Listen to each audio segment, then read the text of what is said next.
தெய்வ குழந்தை சொன்ன பல கதைகளை மக்கள் பொய்யென நிரூபித்திருக்கிறார்கள். தெய்வத்தின் குழந்தை என்று நீங்கள் சொன்னதை மனிதர்களான எங்களாலேயே தாங்கிக் கொள்ள முடியவில்லை, தெய்வங்களால் எப்படி தாங்கிக் கொள்ள முடியும்? எனவே தான் நீங்கள் ராமரை கைவிட்டு விட்டு விஸ்வநாதரிடம் போனீர்கள், விஸ்வநாதரை கைவிட்டு விட்டு இன்றைக்கு ஜெகநாதரிடம் போயிருக்கிறீர்கள். விரைவில் ஜெகநாதரும் உங்களுக்கு நல்ல அருளை பாவிப்பார். உங்களுக்கு வாக்களிக்காவிட்டால் அயோத்தியையும் கைவிடுவீர்கள், ஆண்டவனையும் கைவிடுவீர்கள். மன்னராட்சி எப்பொழுது ஒளிந்ததோ அப்பொழுதே செங்கோலின் மகிமையும் ஒளிந்து விட்டது. செத்துப்போன சிங்கத்தின் தோலை போர்த்திக் கொண்டு காட்டுக்கு ராஜா நான் தான் என்று நீங்கள் கதையடித்துக் கொண்டிருக்கிறீர்கள். உங்களால் எது அழிக்கப்பட நினைக்கிறதோ அதை உயர்த்தி பிடிப்பதற்கு தான் மக்கள் எங்களுக்கு வாக்களித்திருக்கிறார்கள்.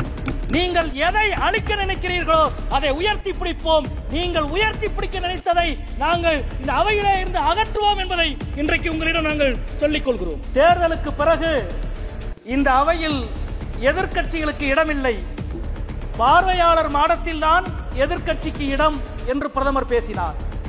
ஆனால் இன்றைக்கு எதிர்க்கட்சி தலைவரின் உரையை 2 மணி நேரம் உட்கார்ந்து கேட்க வைத்திருக்கிற பெருமையை இந்திய வாக்காளர்கள் நிலைநிறுத்தி இருக்கிறார்கள். 12 எம்பிக்கள் கொண்ட என்டிஏவின் கட்சியை பிரதமர் எழுந்து நின்று வணக்கம் சொல்கிறார். அது இந்த நாட்டின் தலைப்புச் செய்தியாக மாறுகிறது. எனவே உங்கள் சரிவு ஆரம்பமாகிவிட்டது. இந்த தீர்ப்பு ஆளுங்கட்சியினுடைய 64 எம்பிக்களினுடைய பதவியை பறித்திருக்கிறது. இன்னும் சொல்ல போனால் உங்களது கார்ப்பரேட் நண்பர்கள் கட்டமைத்த எக்ஸிட் போல் கற்பனைகளை தகர்த்திருக்கிறது. இன்னும் சொல்ல போனால் தெய்வ குழந்தை சொன்ன பல கதைகளை மக்கள் பொய்யென நிரூபித்திருக்கிறார்கள். இவ்வளவு நல்ல ஒரு தீர்ப்பை 18வது நாடாளுமன்றத்தில் மக்கள் வழங்கியிருக்கிறார்கள். அதைவிட முக்கியம், உங்கள் கைகளில் பெரும்பான்மையை கொடுத்தால் எங்கள் கைகளில் வாக்களிக்கும் உரிமை கூட இருக்காது என்ற அச்சத்தை இந்திய மக்கள் வெளிப்படுத்தி இருப்பதுதான் இந்த தேர்தலினுடைய தீர்ப்பு. நண்பர்களே, 17வது நாடாளுமன்றத்தினுடைய கடைசி நாளில் பிரதமர் இந்த அவையிலே பேசிய பேச்சை நான் நினைவுபடுத்த வேண்டும் என்று நினைக்கின்றேன்.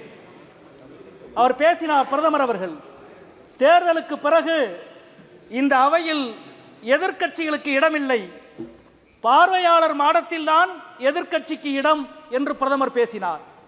ஆனால் இன்றைக்கு எதிர்க்கட்சி தலைவரின் உரையை 2 மணி நேரம் உட்கார்ந்து கேட்க வைத்திருக்கிற பெருமையை இந்திய வாக்காளர்கள் நிலைநிறுத்தி இருக்கிறார்கள். அது மட்டுமல்ல, எந்த விவசாயிகளினுடைய டிராக்டர்கள் டெல்லிக்குள் வரக்கூடாது என்று இந்த அரசு உத்தரவு போட்டதோ, இன்றைக்கு அதே விவசாய போராட்டத்தின் தலைவர் எங்கள் அன்பு தோழர் அமராராம் டிராக்டரிலே உள்ளே வந்து பதவி பிரமாணத்தை எடுத்திருக்கிறார் என்பதை இங்கே நான் பதிவு செய்ய கடமைப்பட்டிருக்கிறேன். பிரதமரினுடைய அந்த பேச்சு முழுக்க முழுக்க அயோத்தியை பற்றி இருந்தது. ஆனால் இன்றைக்கு குடியரசுத் தலைவருடைய உரையில் அயோத்தி என்ற சொல்லே இல்லை. உங்களுக்கு வாக்களிக்காவிட்டால் அயோத்தியையும் கைவிடுவீர்கள், ஆண்டவனையும் கைவிடுவீர்கள் என்பதுதான் நீங்கள் இன்றைக்கு குடியரசுத் தலைவர் உரையின் மூலம் இந்த நாட்டு மக்களுக்கு சொல்லியுள்ள தீர்ப்பு. இன்றைக்குத்தான் அயோத்தியை பேச வேண்டும். ஒரு பொது தொகுதியில் பட்டியல் சமூகத்தை சார்ந்த ராம்தேவ் பிரசாத் என்ற நாடாளுமன்ற உறுப்பினரை, அவதேவ் பிரசாத் என்ற நாடாளுமன்ற உறுப்பினரை மக்கள் தேர்வு செய்திருக்கிறார்கள். எவ்வளவு அழகான ஒரு ஜனநாயகத்தின் தீர்ப்பு! கோவில்களை வாக்குச்சாவடியின் வாசலாக பாஜக பார்க்கிறது. கோவில்கள் வாக்குச்சாவடியின் வாசல் அல்ல, அது ஆன்மீகத்தின் உறைவிடம் என்பதை உங்களுக்கு அறைந்து சொல்லி இருக்கிறார்கள் அயோத்தி மக்கள். அது மட்டுமல்ல நண்பர்களே, நீங்கள் அயோத்தியினுடைய ராமர் உங்களை கைவிட்டார். வாரணாசியிலே காசி விஸ்வநாதர் முதல் 3 சுற்று உங்களை தவிக்க விட்டு விட்டார். தெய்வத்தின் குழந்தை என்று நீங்கள் சொன்னதை மனிதர்களான எங்களாலேயே தாங்கிக் கொள்ள முடியவில்லை, தெய்வங்களால் எப்படி தாங்கிக் கொள்ள முடியும்?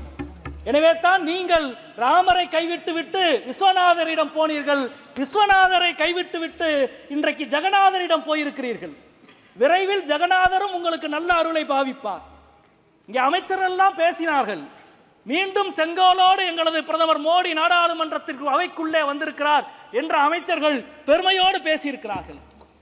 செங்கோல், மணிமுடி, சிம்மாசனம் இதையெல்லாம் தகர்த்து எறிந்துவிட்டுத்தான் இந்திய ஜனநாயகம் இந்த அவையிலே காலூன்றியது. மன்னராட்சி எப்பொழுது ஒளிந்ததோ அப்பொழுதே செங்கோலின் மகிமையும் ஒளிந்து விட்டது. செத்துப்போன சிங்கத்தின் தோலை போர்த்தி கொண்டு காட்டுக்கு ராஜா நான் தான் என்று நீங்கள் கதையடித்துக் கொண்டிருக்கிறீர்கள். உங்களுக்கு தெரியுமா, இந்த செங்கோலை கையிலே வைத்திருந்த ஒவ்வொரு மன்னனும் தனது அந்தப்புறத்தில் எத்தனை 100 பெண்களை அடிமையாக வைத்திருந்தான் என்று.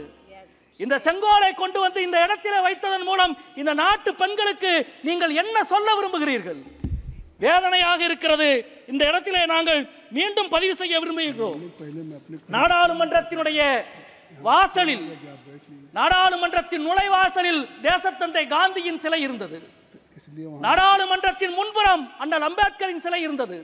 இன்றைக்கு அவைகளெல்லாம் காணவில்லை. நாடாளுமன்றத்தின் பின்புற வாசலிலே காந்தியை கொண்டு போய் வைத்திருக்கிறீர்கள், அம்பேத்கரை கொண்டு போய் வைத்திருக்கிறீர்கள். ஆனால் சாணக்கியரையும் சாவர்காரையும் செங்கோலையும் நாடாளுமன்றத்துக்குள்ளே வைத்திருக்கிறீர்கள். ஆளுங்கட்சியை சார்ந்தவர்களுக்கு நாங்கள் சொல்லிக் கொள்வோம், நாங்கள் அரசியல் சாசனத்தை கையிலே ஏந்தியபடி பதவி பிரமாணத்தை செய்தோம். ஏன் தெரியுமா? உங்களால் எது அழிக்கப்பட நினைக்கிறதோ அதை உயர்த்தி பிடிப்பதற்குத்தான் மக்கள் எங்களுக்கு வாக்களித்திருக்கிறார்கள். நீங்கள் எதை அழிக்க நினைக்கிறீர்களோ அதை உயர்த்தி பிடிப்போம். நீங்கள் உயர்த்தி பிடிக்க நினைத்ததை நாங்கள் இந்த அவையிலே இருந்து அகற்றுவோம் என்பதை இன்றைக்கு உங்களிடம் நாங்கள் சொல்லிக் கொள்கிறோம். அதே போல செங்கோலுக்கு 2 பெருமை உண்டு. 2 பெருமைகளின் குறியீடு. ஒன்று மன்னராட்சியினுடைய குறியீடு. ஓகே சார், சார் அதே போல 2வது குறியீடு உங்களுக்கு தெரியும், அறம் நேர்மையினுடைய குறியீடு. உங்களுக்கும் நேர்மைக்கும் என்ன சம்பந்தம் இருக்கிறது? தமிழ்நாட்டு தேர்தலுக்கு 8 முறை பிரதமர் வந்தார். தமிழ்நாட்டின் பெருமையை, தமிழ் மொழியின் பெருமையை, தமிழ் பண்பாட்டின் பெருமையை பேசினார். தேர்தல் முடிந்தது. உத்தரப்பிரதேசத்தில் போய் தமிழரை பற்றி நீங்கள் என்ன பேசினீர்கள்? பீகாரில் என்ன பேசினீர்கள்? ஒரிசாவில் என்ன பேசினீர்கள்? உங்களுக்கு அந்த அரசியல் அறமும் நேர்மையும் இருந்திருந்தால் அதை நீங்கள் தமிழ்நாட்டில் பேசியிருக்க வேண்டும். எந்த நேர்மையுமே இல்லாமல் நீங்கள் எந்த ஆட்சியாளரும் இவ்வளவு இழிவாக தமிழ்நாட்டை பேசியதில்லை. அதே போல சிறுபான்மை மக்களை ஊடுருவற்காரர்கள் என்று, அதிக குழந்தைகள் பெற்றுக் கொள்கிறவர்கள் என்று, வழக்கை அபகரிக்கிறவர்கள் என்று நீங்கள் பேசுகிறீர்கள். தொடர்ந்து இதையெல்லாம் தேர்தல் ஆணையம் பார்த்துக் கொண்டிருந்தது என்பதை நாம் பார்க்கின்றோம். அதே போல இன்றைக்கு தேர்தலுக்கு பிறகு நீட் தேர்வு பிரச்சனை, ஏறக்குறைய கோச்சிங் மாஃபியாக்கள் தேர்தல் முகைமைகளை தங்கள் கைகளிலே வைத்திருக்கிறார்களோ என்று மக்கள் அஞ்சுகிறார்கள். அதை பற்றி கல்வி அமைச்சர் பேச மறுக்கிறார். ரயில் விபத்தை பற்றி ரயில்வே அமைச்சர் பேச மறுக்கிறார். மணிப்பூர் வன்முறைகளை பற்றி உள்துறை அமைச்சர் பேச மறுக்கிறார். ஆனால் அதற்கு பதிலாக தேர்தலுக்கு பிறகு இந்தியாவின் பல இடங்களில் சிறுபான்மை மக்கள் மீதான தாக்குதல் கட்டவிழ்த்து விடப்படுகிறது. அதே போல பல இடங்களிலே எழுத்தாளர் அருந்ததி ராய் துவங்கி அரவிந்த் கெஜ்ரிவால் வரை அனைவரின் மீதுமான சட்ட நடவடிக்கை கட்டுப்படுத்தப்படுகிறது, வேலெடுக்கப்படுகிறது. இவைகள் நிறுத்தப்பட வேண்டும். இந்த தேர்தலில் இந்த தேர்தலின் மூலம் உங்களது சரிவு ஆரம்பமாகிவிட்டது. 63 இடங்களை மக்கள் பறித்தார்கள் என்பது மட்டுமல்ல, உங்கள் தோழமை கட்சிகளையே நீங்கள் மதிக்க பழகிவிட்டீர்கள். 12 எம்பிக்கள் கொண்ட என்டிஏவின் கட்சியை பிரதமர் எழுந்து நின்று வணக்கம் சொல்கிறார். அது இந்த நாட்டின் தலைப்பு செய்தியாக மாறுகிறது. எனவே உங்கள் சரிவு ஆரம்பமாகிவிட்டது. ஜனநாயகத்தின் குரல், சமூக நீதியின் குரல் தான் இந்தியாவின் குரல் என்பதை மக்கள் மீண்டும் மீண்டும் நிரூபிப்பார்கள் என்று சொல்லி முடிக்கிறேன். வணக்கம்.